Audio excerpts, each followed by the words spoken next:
से मैं कहूँगा किसी सूरत में सीज़ फायर नहीं करना, आगे बढ़ें और मज़ीद मारें इनको कुत्ते की तरह ज़लील करें, इतना ज़लील करें कि आइंदा के लिए इसका फितना पाकिस्तान और मुसलमानों के लिए ख़त्म हो जाए।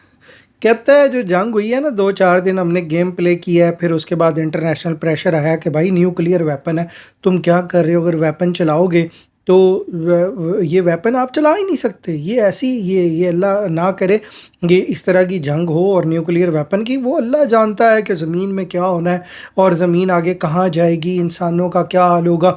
जिस तरह लाखों करोड़ों सालों से ज़मीन पे इंसान चले आ रहे हैं, बसते आ रहे हैं और इसी तरीके से कायनात में जो है वो अल्लाह की तरफ से जो है वो तूफ़ान भी आए, अज़ाब भी आए और पता नहीं क्या-क्या हुआ, तूफ़ान आए, कहाँ गए, वो रब की ज़ात जानती है वक़्त, वो ज़माना रब की ज़ात जानती है। ये पाकिस्तानियों को क्या हो जाता है? मुझे तो ये समझ नहीं आती, ये गंदा दूध बेचने वाली कौम को क्या हो जाता है?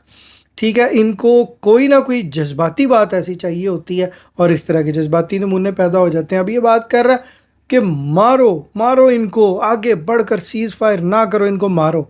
लेकिन इनके अब्बा जान ने, आसिम मुनीर ने, हाफ़िज़ आसिम मुनीर जो हैं, उन इनके अब्बा जान ही हुए ना, तो इनके अब्बा जी को पता था हिकमत क्या होती है। उन्होंने उसको ले डाउन कर दिया। उन्होंने उसको अमेरिका के कहने पर, अमेरिका ने बात की, अमेरिका के कहने पर उसको पाकिस्तान और इंडिया का जो ऑपरेशन था, चल रहा था और जो मिसाइल फायर किए गए थे, उसको रोक दिया। ठीक है, अब ये क्या कह रहा है कि सीज़ फायर ना करें, मारो, और गाली दे रहा है साथ दूसरों को, दूसरे मज़हब के लोगों को गाली दे रहा है, इन कुत्तों को, बेशर्मों को मारो।